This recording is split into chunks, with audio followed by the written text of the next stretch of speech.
తగ్గించాలి పెరిగిన petrol diesel తగ్గించాలి గ్యాస్ ధరల్ని తగ్గించాలి పెట్రోల్ డీజిల్ ధరల్ని తగ్గించాలి.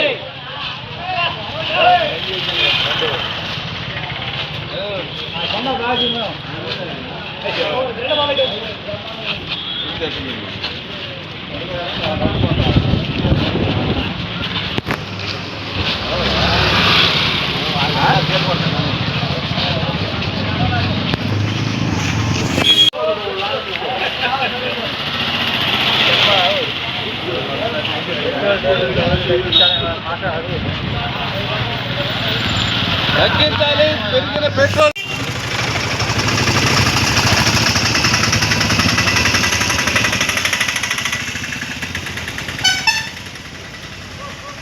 తగ్గించాలి పెట్రోల్ డీజిల్ రేట్లను తగ్గించాలి పెట్రోల్ డీజిల్ రేట్లను తగ్గించాలి పెట్రోల్ డీజిల్ రేట్లను పెట్రోల్ డీజిల్ గ్యాస్ ధరలను పెంచడం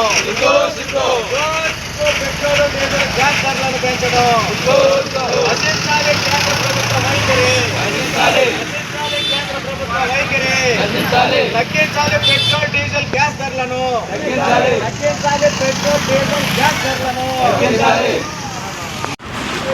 రోజు రోజుకి పెరుగుతూ పోతున్నటువంటి పెట్రోల్ డీజిల్ గ్యాస్ ధరలను వ్యతిరేకిస్తూ సిపిఎం పార్టీ ఆధ్వర్యంలో ఈరోజు రాష్ట్ర వ్యాప్తంగా అన్ని మండల కేంద్రాల్లో నిరసన కార్యక్రమాలకి పిలిపివ్వడం జరిగింది. దీంట్లో భాగంగా ఇందుకూరుపేట మండల కేంద్రంలో కూడా పెట్రోల్ డీజిల్ గ్యాస్ ధరల పెరుగుదలను వ్యతిరేకిస్తూ నిరసన కార్యక్రమాలు చేస్తూ ఉన్నాం. ఈ 20 రోజుల కాలంలో పెట్రోల్ ధర డీజిల్ ధర 5 సార్లు కేంద్ర ప్రభుత్వం, గ్యాస్ని 2 సార్లు పెంచింది. ఇది ఎంత దుర్మార్గమైనటువంటి పరిస్థితి. ఈరోజు ఉండేటువంటి పరిస్థితుల్లో పేద మధ్యతరగతి ప్రజలు నిత్యావసర వస్తువులు రోజు రోజుకి పెరుగుతున్నటువంటి ఈ తరుణంలో మరింత ప్రజల మీద భారాలు మోపేటువంటి ఈ విధానాలని ఈ చర్యల్ని సిపిఎం పార్టీ సిఐటియు ఖండిస్తూ ఉంది. కాబట్టి రాష్ట్ర ప్రభుత్వం కూడా కేంద్ర ప్రభుత్వాన్ని ప్రశ్నించాలి. కేంద్రంలో భాగమైనటువంటి మీరు ఈరోజు కేంద్ర ప్రభుత్వం ఈ విధంగా పెట్రోల్ డీజిల్ గ్యాస్ ధరలు పెంచుకుంటూ పోతుంటే కనీసం అధికార పార్టీ కాదు కదా, ప్రతిపక్ష పార్టీ కూడా కేంద్రంలో మోడీ విధానాలను వ్యతిరేకించేటువంటి పరిస్థితి లేదంటే ఎంత దౌర్భాగ్యమైనటువంటి పరిస్థితి అని చెప్పి ఈ సందర్భంగా మేము అడుగుతూ ఉన్నాం. ఈరోజు అంతర్జాతీయంగా మోడీ అమెరికాకి తలొగ్గి రష్యా నుంచి కొనుగోలు చేయడాన్ని ఆపేశారు. దీనివల్ల కూడా ఈ భారతదేశ యొక్క సార్వభౌమత్వం దెబ్బతింటూ ఉంది.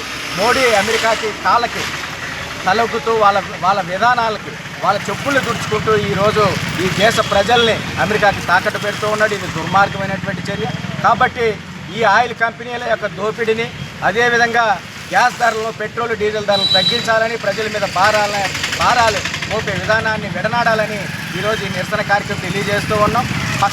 పక్కనే ఉన్నటువంటి వివిధ దేశాల్లో భారతదేశం కన్నా వెనుకబడినటువంటి దేశాల్లో నేపాల్ కానీ బంగ్లాదేశ్ కానీ ఇటువంటి వెనుకబడినటువంటి దేశాల్లో కూడా పెట్రోల్ డీజిల్ గ్యాస్ ధరలు తక్కువగా ఉంటే భారతదేశంలో మాత్రం ఈ విధంగా పెరుగుతూ పోతున్నాయంటే ఈ చేతగాని తనానికి ప్రధానమైనటువంటి కారణం కేంద్రంలో బీజేపీ పాలిస్తున్నటువంటి మోడీ అని చెప్పి మేము ఈ సందర్భంగా తెలియజేస్తున్నాం. వెంటనే వీటిని తగ్గించాలని చెప్పి, లేకపోతే ప్రతిపక్షాలు అన్ని పార్టీలను కలుపుకొని నిరసన కార్యక్రమాలని పిలుపునిస్తూ ఉన్నాం. దీంతోపాటు ఈ రాష్ట్రం అధికారంలో ఉండేటువంటి తెలుగుదేశం కానీ జనసేన కానీ, దీంతోపాటు ప్రతిపక్షంలో ఉండేటువంటి వైఎస్ఆర్సీపీ ఈ పెట్రోల్ డీజిల్ గ్యాస్ ధరలను తగ్గించడానికి డిమాండ్ చేయాలని, కేంద్ర ప్రభుత్వాన్ని ప్రశ్నించాలని ఈ సందర్భంగా డిమాండ్ చేస్తూ ఉన్నాం.